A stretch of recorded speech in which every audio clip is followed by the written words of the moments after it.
Marvel Crisis Protocol. So many affiliations and so little time. We're back at it with another 10 easy to miss rules for our favorite superhero-sized skirmish game. I'm James with Midwest Protocol, and today we are deep diving into 10 easy to miss rules for the Brotherhood of Mutants Affiliation. Let's get to it. All right, rule number 1. Magneto, his power generation from construct and the timing and everything involving that. He has an innate superpower, which is called Master of Magnetism, and this allows Magneto to place a construct during the power phase. Those constructs do a lot for Magneto, most notably power generation. For each construct, Magneto generates 1 power. The superpower says to place the construct during the power phase and then gain 1 power for each construct in play. And it might be a little confusing, but you are generating power based on how many constructs are placed after you place one or have the opportunity of placing one. So turn 1, Magneto gains 1 power for the power phase, just like normal, and then he places his construct. And then he gains 1 power for the construct. This continues on throughout the game in the same manner. And this also has a relatively unique interaction with stun as well, in case you weren't aware. And since it's considered to be a separate instance of power gain from your normal power phase power gain, a lot of power gains there, each construct generates its own instance of power, rather than it being just this general lump sum of potentially 3 power if he has 2 constructs. So a stunned Magneto can still end up with 3 new power each turn if he has 2 constructs in play. Rule number 2, Mystique, Raven Darkholm, and her leadership, Freedom Force.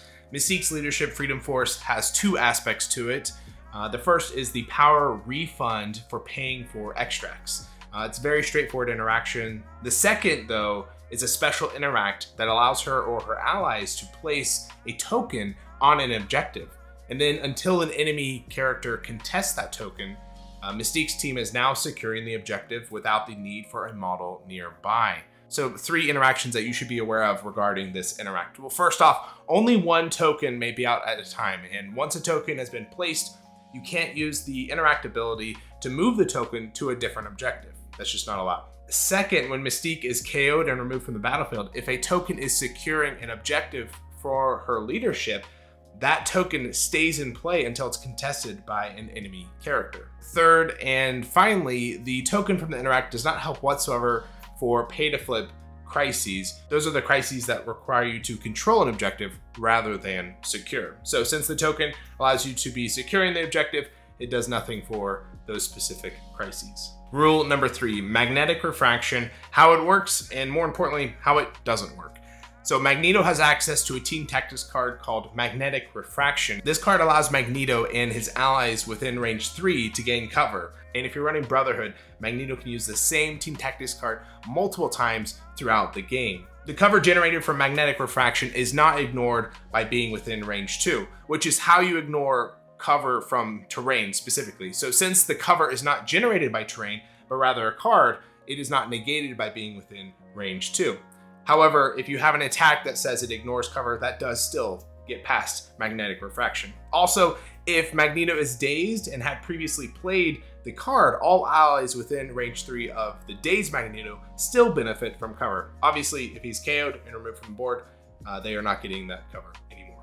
Rule number 4, Toad and Slippery timing. So Toad has a superpower called Slippery, and this allows him to advance medium in any direction after an attack targeting him deals damage.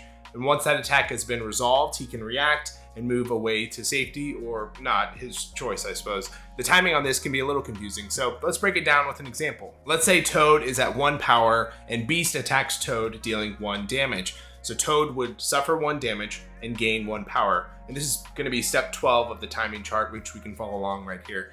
And the attack is resolved, so then Toad may take advantage of Slippery, which happens in step 14B, and he may spend the power he gained from the attack to Slippery away to safety. So he didn't have to have the power beforehand. It's as long as he takes damage, gains that power, he can then use that power that he gained to use Slippery. Let's also break down how Toad interacts when hit with Rapid Fire, which can be a little bit more confusing. For example, so Toad is attacked by Domino with her automatic pistols and deals 1 wound to him. So he obviously gains that power from it, or he will, but she also gets the rapid fire trigger and can make an additional attack. However, Toad can also use the slippery superpower since he was attacked and took 1 damage. So both characters have conflicting triggers. Both happen after the attack is resolved. So who goes first? So in step 14A, the attacker resolves all of their after the attack resolutions. So meaning Domino can make her second attack, and once her rapid fire attack is finished, and if he's still alive, Toad may then trigger his slippery effect, triggering it twice potentially if he met the conditions both times. I know that's a lot potentially, so let's try to simplify it down for you a little bit. Characters may use power they gain from damage for after an attack targeting this character reactive superpowers.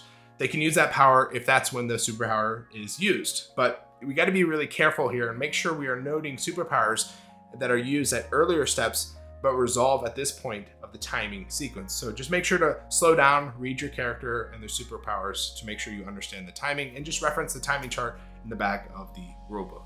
Rule number 5, and that is Toad under Mystique's leadership. Another interaction to note with Toad while under Mystique's Freedom Force leadership is that he can place the Freedom Force token from range 2. So this is because of his innate superpower that allows Toad to interact with objectives from range 2. So in practice, Toad does not have to travel as far to place the token on an objective, or he can position himself in some pretty advantageous spots to take advantage of the leadership. So there you go. Rule number 6, and that is you cannot Asteroid M to dazed models. So the Brotherhood of Mutants have access to some incredible team tactics cards, and one of which is Asteroid M. And this card allows 2 Brotherhood of Mutant characters to pay 2 power each and move the one that is not holding an objective token to within range 1 of the other character. No range requirements, anywhere you want on the board. There you go. There's only a simple power requirement and traveling character not to be holding an objective. It's a great card. However, don't forget that a dazed character cannot be used with this card, and that's simply because a dazed model cannot spend power or play team tactics cards. Rule number 7, Juggernaut with Stagger, and nothing stops the Juggernaut. Kane Marco, or better known as the Juggernaut, is a powerhouse on the board with incredible mobility. This is further enhanced by his ability to get rid of the Stagger special condition without using an action. And at first glance at his character card, it may not be inherently obvious to you that that's how that works. So this is further mystified if you're unaware of how the Stagger special condition works itself.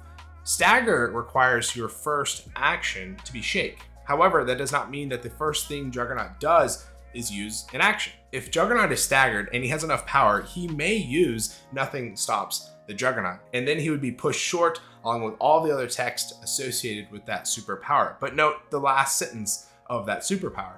If this character has the Stagger special condition, it loses it. So Juggernaut starts his turn staggered, uses Nothing Stops the Juggernaut, and is pushed short, then removes Stagger. Now he still has 2 actions to do with however he wishes and continue rumbling and tumbling across the board. Rule number 8, Juggernaut can reduce damage from crisis effects with the superpower Nice Punch.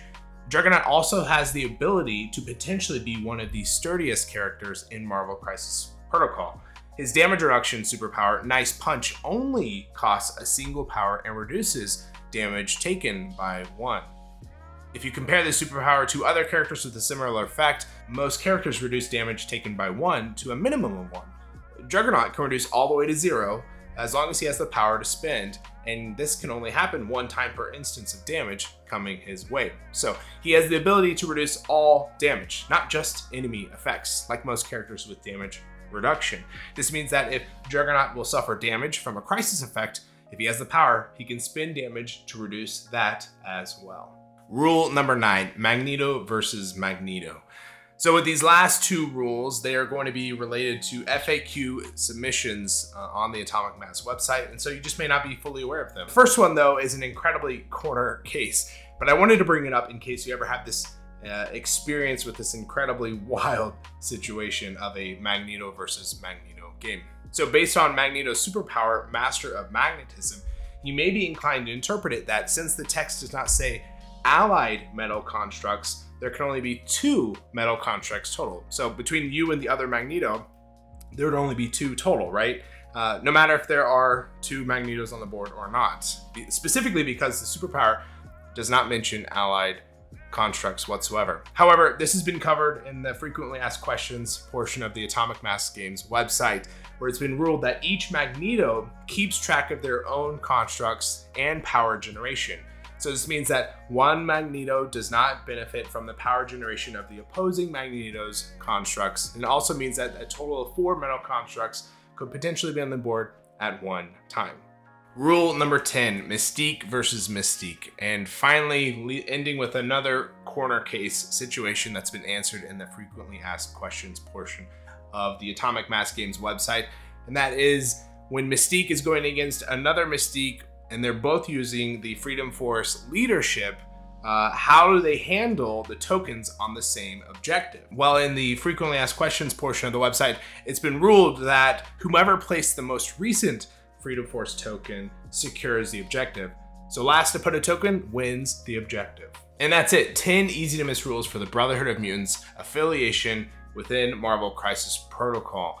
There are so many rules we could have covered, but I tried to include some of the most popular Brotherhood of Mutants characters and team tactics cards that could be the most beneficial for you to learn about. Thank you so much for sticking around, and hopefully you found this video to be helpful and informative. And if you liked what you saw or you learned something from this video, it'd be great if you could like the video or subscribe to the channel. And if you have ideas on future videos or other easy to miss rules that you think I should be including in these videos, please feel free to comment those below. But with that said, I'm James from Midwest Protocol, and thanks again for hanging out.